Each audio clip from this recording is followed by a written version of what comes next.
Hello students, and welcome again to my channel. Let's jump right into the session, and now we are doing some revision from the CDACC past papers, and we have the section A from the July-August series. This section A, we shall be checking them in bits, so kindly keep locked as we do the revision on this.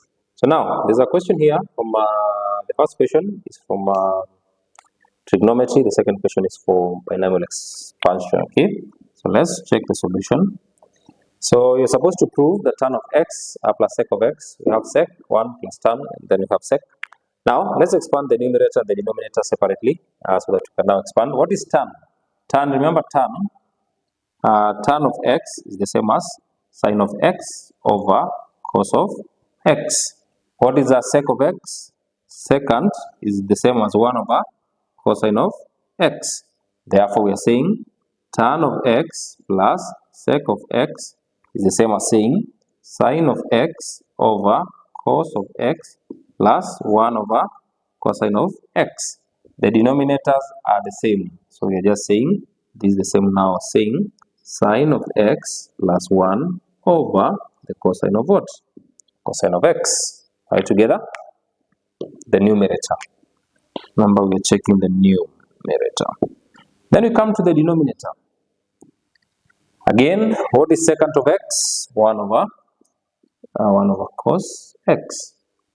Into bracket 1 plus tan of x is sine x over cosine of x. Now, remember, we are dividing by secant. By secant is 1 over cos.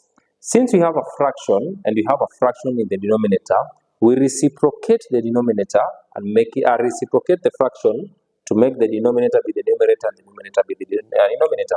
So since sec is 1 over cos, reciprocate it. We have so we have plus, so we have this one will now be cos x over 1. Now this cos and this cos cancels. Remember, this part here is this part, where we have tan, then we have sec, but we have reciprocated it because we are dividing it. So you can see in this bracket here, we shall remain with 1 plus cosine of x. So and remember, we have 1 over cos x outside, so we have 1 over cos x into 1 plus sine of what? Sine of x, right together. Which again gives us, if we put it now in one fraction, we shall just have 1 plus, let me write it here, enough space. So which again gives us 1 plus sine of x over cosine of x, right together. This is the denominator, so the denominator gives you that. Now take the numerator, divide by the denominator, right together. Again, notice something. Okay, let me just write it. Sine of x plus 1 over cos of x, then over the denominator, which is 1 plus sine of x over cosine of x. Again, we are saying this one is a fraction, this one is a fraction. So change it into multiplication. Change it into multiplication, we have this fraction, then reciprocate this fraction. So we shall have equals to sine of x plus 1 over cosine of x.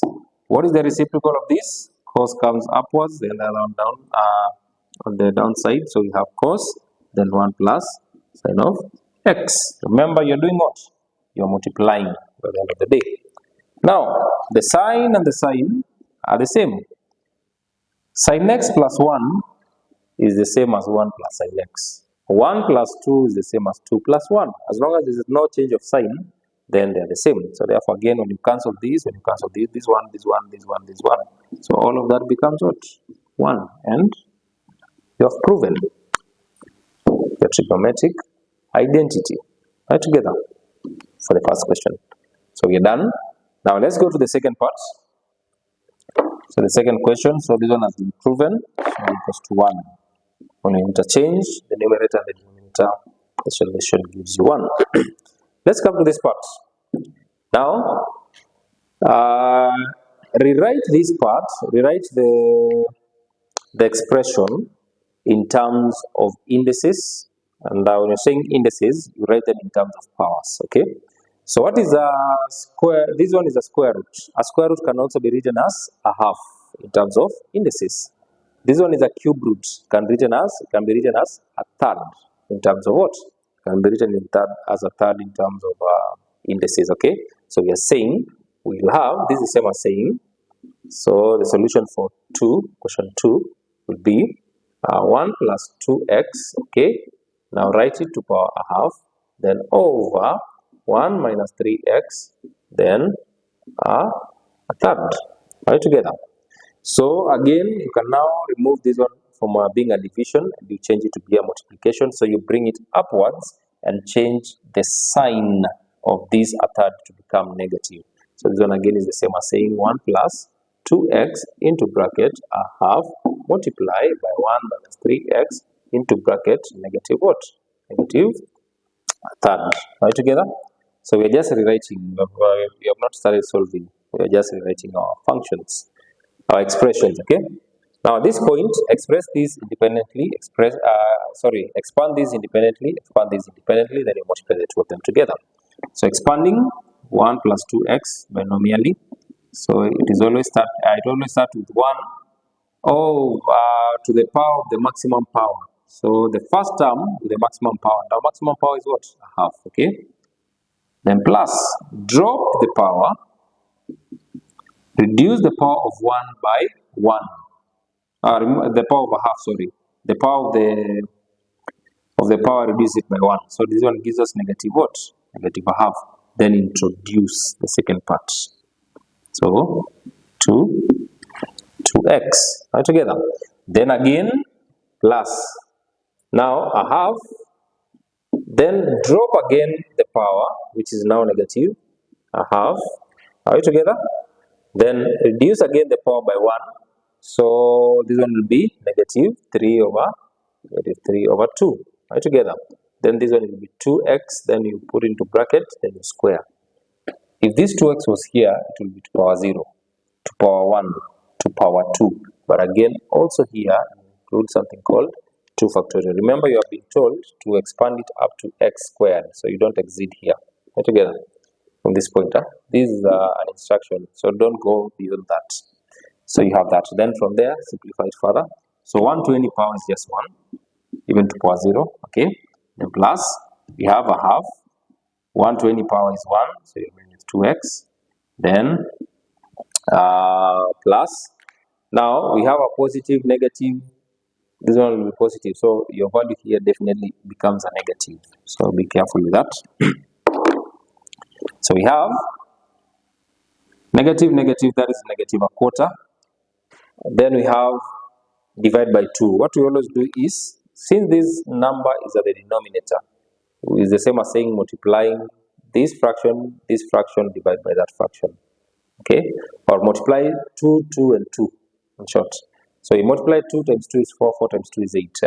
So it is b minus 1 over 8.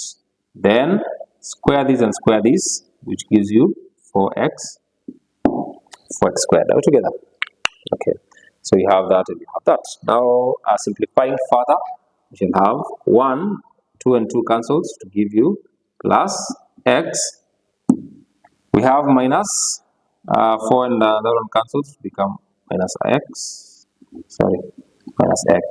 squared. So that is our first expansion for this part. We come to the second one. 1 minus 3x to power negative a third. Okay. Then again start with 1, the first term with the highest power. So it is 1 negative a third. Okay. Then drop the power. So it is negative a third. I'm dropping this power. And since it's negative, this one becomes negative. Then 1, reduce it by 1. So negative 1 over 3 minus 3 over 3. See, 1 is 3 over 3. So it's negative 1 over 3 minus 3 over 3, which is 1. So this one gives us negative 4 over 3. Right together. Or else what you just do, in simple terms, you're saying, what is your denominator? Your denominator is 3. So it's always subtract the value of the denominator as a fraction on the upper side. So it is negative 1 minus 3. The next value you get minus 3. The next value you get minus 3, and so on and so forth. So again, we are saying this one is negative 4 over 3. Then introduce your second your term. It is negative 3x. So it is negative 3x. Okay. So to power 1. Right, together. Then again, we have negative a third. Okay. Drop the power, which is negative 4 over 3. Again, reduce it, this one by 1, minus 1. They're saying when you minus 1 is the same as subtracting the denominator. So minus 4 minus 3, which is minus 7 over 3. Then you have your second term, which is negative 3x. Then you square, then over 2 factorial, and 2 factorial is 2. Right, together. The first term, drop the power. So you drop negative 3, then reduce the power by 1. Introduce the second term, and remember it carries the negative, so negative 3x. Then you have negative 3, which is this. Drop the other power, this one, it is here.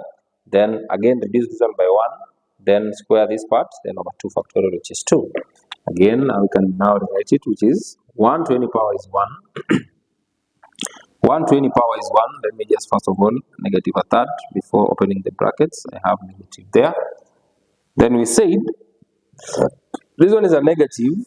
This one is a negative. Gives you a positive. Are we together? Negative will give you a negative. I will give you a positive. But again, we said that the numbers are the denominators, all of them multiply. So 3 times 3 times 2. Okay? So we shall have positive, okay, 4, because we have 4. Then 3 times 3 is 9. 9 times 2 is 18. Okay? 120 power is 1. Now, negative 3 squared gives us 9. X squared gives us x squared. Right, together. But again, you have calculators. Just take your fractions, multiply these and these, divide by that. You still get the same thing. So again, simplifying further, we shall have 1 negative, this cancels with that, gives you positive. So plus x. Then we have 18, we have 9. So by 9, 1, by 9, 2, by 2, 1, by 2, 2. So we'll have plus 2x squared. You can see where we had a lot of negatives, now has become what? Has changed to become values that are all positive. Are we together? All right. Now, so we are saying, so this is the outcome for this part. This is the outcome for this part. Then multiply the two. So multiply the outcome here and the outcome here. So we are saying your outcome therefore becomes 1 plus x minus a half x squared multiplied by the outcome here, 1 plus x plus 2x squared. All together. So multiply the same way you open up brackets. The first term multiplies everything, the second term everything, the third term everything. But remember again, we only need expansions up to x squared. So when you multiply 1, multiply with all these functions, you get the same thing, 1 plus x plus 2x squared. Then we come to x. X times 1 gives us x positive. X times x gives us x squared. X times 2x squared, this one will be 2x cubed. We don't need 2x cubed. Right together? Yeah, can you note that? Then we come to the last one. Negative a half x squared times 1 is negative a half x squared. Then when you progress, this times this gives you x cubed. This times this gives you x to the power 4. So we are not interested in those. So we are just saying our function therefore becomes collect all the terms that has x squared, collect all the ones that do not have x, the one that have x, and the constants, and so on and so forth. So we have a constant here will be 1. X plus x gives me 2x. Then this plus this gives me 3.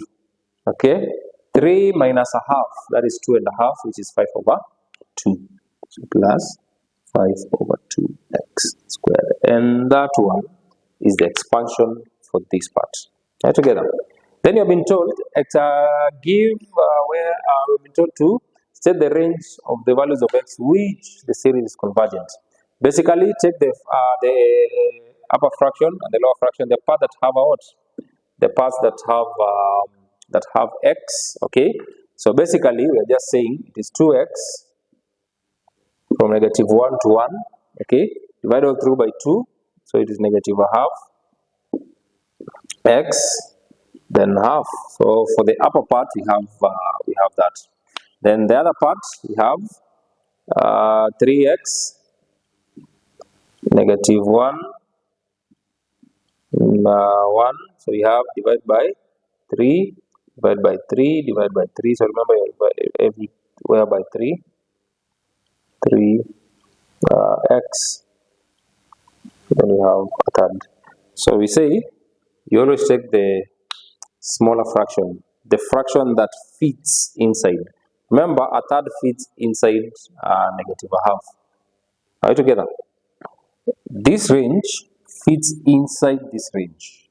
Because remember, a half is on the higher end, and also negative a half is on one end, half is on one end.